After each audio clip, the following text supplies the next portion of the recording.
I love a good tomato soup.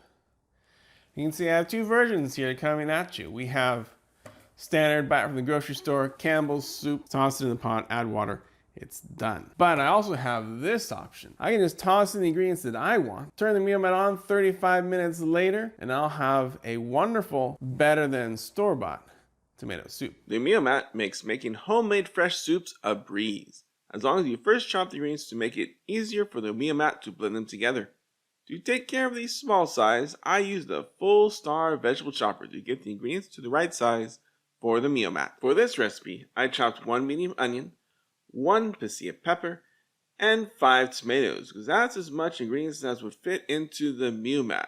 On top of that, I added half a teaspoon of oregano, 1/2 tablespoon of salt, and a few grinds on the pepper mill for seasoning. Now that all the ingredients are in, you just need to add some liquid to put it in between the fill lines of 1100 milliliters and 1300 milliliters. I wanted my tomato soup to be creamy, so I selected the creamy option on the MioMat and press start.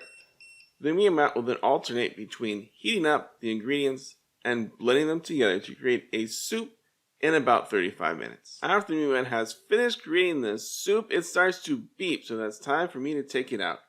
As you can see, as I'm taking it out, it does not match the bright red color of the Campbell's version, but that's because I added a green pasilla pepper for flavor. Speaking of flavor, let's see how these two soups taste. The soups.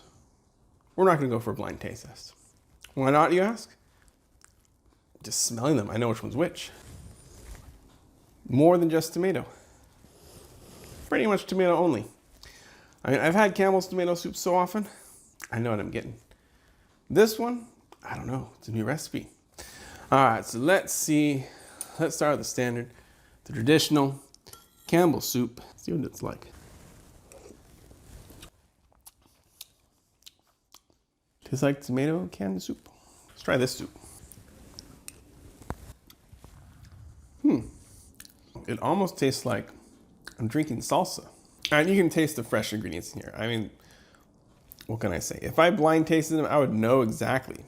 Campbell's soup, come on. How could you not know? It does not taste fresh. Not bad, I mean, I like it. I've had this a lot, but trying this one, I can taste the pasilla peppers, honestly. I don't taste the onion. This one has a little fresher flavor, this one a little not so fresh.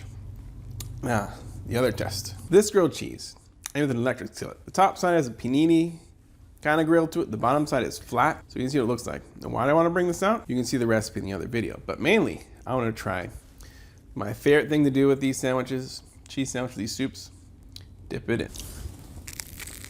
It has the tomato, that is good. Oh, that is a very good combination. Campbell's tomato soup and a grilled cheese with my extra special added ingredients. Nice panini, dry, it's not that really wet and greasy. Very nice. Now let's try it with a fresh soup. Let's try this.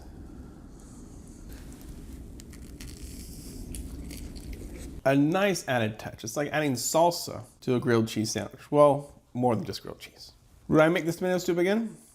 Oh, every day. That's a good tomato soup. If you want tomato soup, buy some tomatoes, buy the fresh ingredients, toss them in, make yourself a real tasting tomato soup. Not this stove knockoff.